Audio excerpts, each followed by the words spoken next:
Hello Commanders, Commander Plater here back with another Elite Dangerous video, and today we're going to be having a discussion about mining and mission rewards. Why are we talking about this?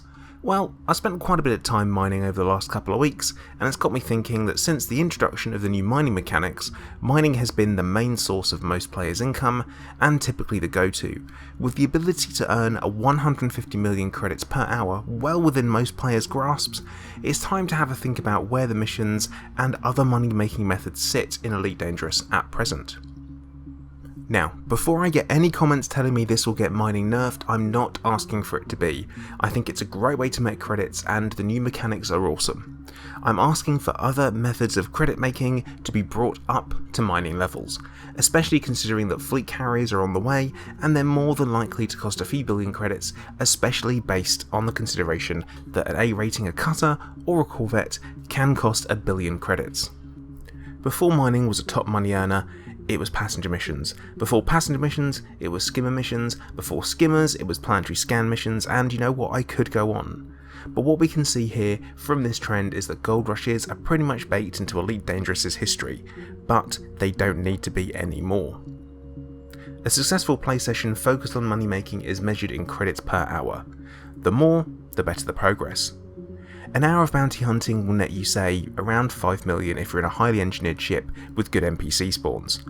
As a beginner, this sounds really good, but let's go back to the cost of a cutter, 1 billion credits? Okay, so it doesn't sound that great anymore, and bounty hunting definitely needs a boost. Missions are up next.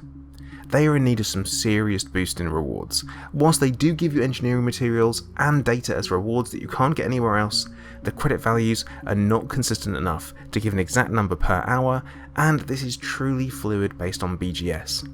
But one thing we can safely say is it's going to be less than mining. Conflict zones are not as profitable as they used to be, even with wing missions. Conflict zones now ending not being infinite anymore. Sure, it's more realistic, but that does mean you are required to leave and then to come back in if you wanted to carry on. Conflict zones do have the addition of massacre missions though, which can boost your rewards, but do they pay as much as mining?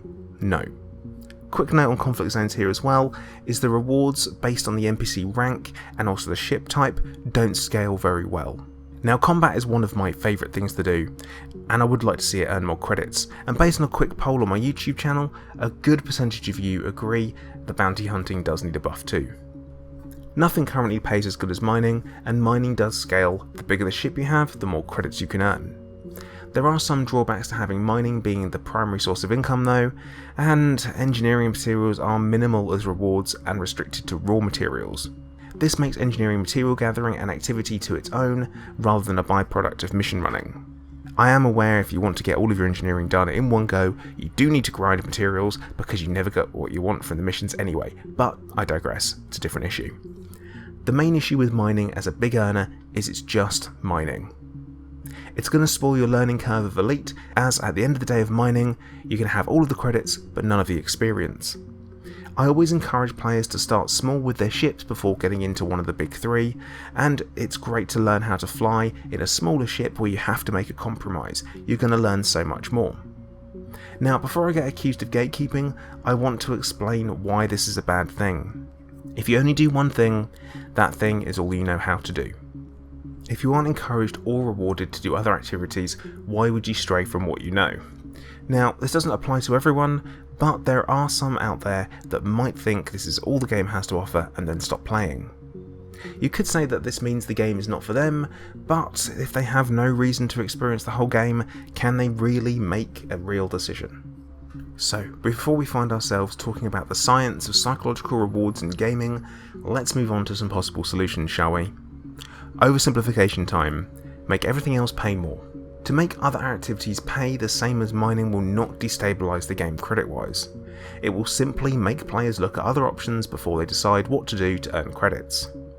There is a large amount of work that's gone into these different aspects of the game, and they will be skipped by lots of players, which would be a shame from a development point of view. Also, missions are becoming largely relegated to BGS players or those that want reputation with factions to progress their gameplay in other areas. More players would be more likely to engage in BGS activities of a squadron instead of going mining if rewards are better. I would consider this to be a good thing. So in short, keeping mining the same, and make everything else better. I'm always interested in your opinions, Commanders. Which type of activity would you want to get buffed first? Leave me a comment and let me know. And thank you for watching. Please make sure that you do like, subscribe and turn on notifications so you get an alert every time I put a new video out. Also, if you are looking to support the channel, please do check out the links in the video description, as there are a couple of different ways to do so. But once again, thank you for watching. Commander Plater, out.